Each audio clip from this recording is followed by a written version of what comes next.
Does bringing in global heavyweights signal that Indian aviation has outgrown local playbooks and must now fight on global terms? What do you guys think? I think, definitely. I don't think Indian aviation has ever been, well, I won't say ever, but has been local for the last 2 decades or so. I think, ever since we saw IndiGo come into the market and begin to be the fastest growing airline over the last 2 decades. I mean, they've gone from zero to multiple hundred aircraft in the world's seventh largest airline essentially in just 20 years. So that's been remarkable.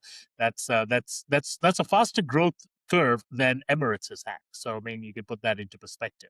So I don't think India has been, playing local for 2 decades. It's just that perhaps the globalized faces we saw were faces like Rakesh Gangwal and things who looked more local, even though they were global expertise already. So I think, just bringing in these big names now in like Tewolde and Willie Walsh. I mean, succeeding people like Campbell Wilson and Peter Elbers, who were pretty global names themselves as well. So this is just another step in the evolution. If you want to play global, you got to have global players. It's consider India to be the IPL now of the airline industry. The Indian Plane League. There we go. Yeah. Amir, your thoughts? The Indian Plane League already holds one of the largest orders in the world, with IndiGo having the single largest order with Airbus. It also is the single largest airline, by the way, to take deliveries from Airbus. Nobody has taken more than 500 planes from Airbus. Lessors have, but a single airline, nobody. So that's where the Indian Plane League comes into picture. In fact, Willie Walsh and Tewolde, not the first time this is happening. If you look at the uncanny resemblance, Campbell Wilson, his appointment was announced in May 2022. Elbers had his appointment announced in May 22 as well. It was 4 days apart. Elbers joined in September. Campbell joined in July. Campbell's departure was announced towards the first week of April.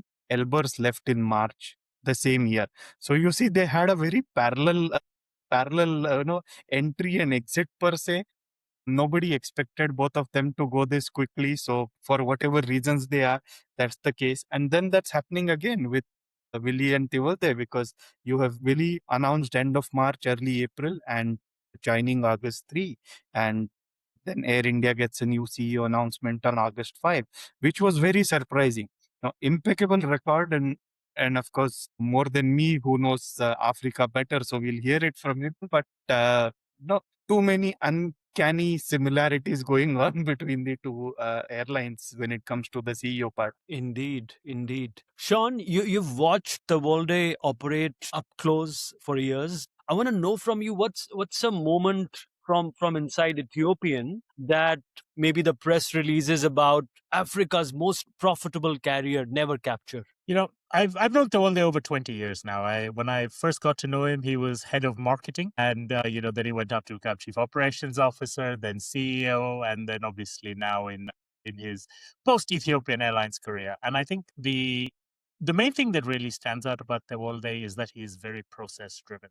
He's not someone who makes decisions without analyzing them. He's very good not both, but commercially, operationally, financially.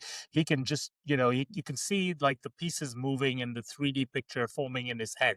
And that really gives him the ability to effectively manage an airline that is growing. And, he was part of what Ethiopian back in 2010 when they launched it was a 15-year plan they launched called Vision 2025.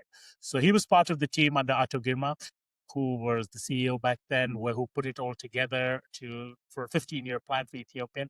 The reality is then when he stepped in as CEO in 2011 to execute it, they achieved all the objectives within 11 years rather than the 15.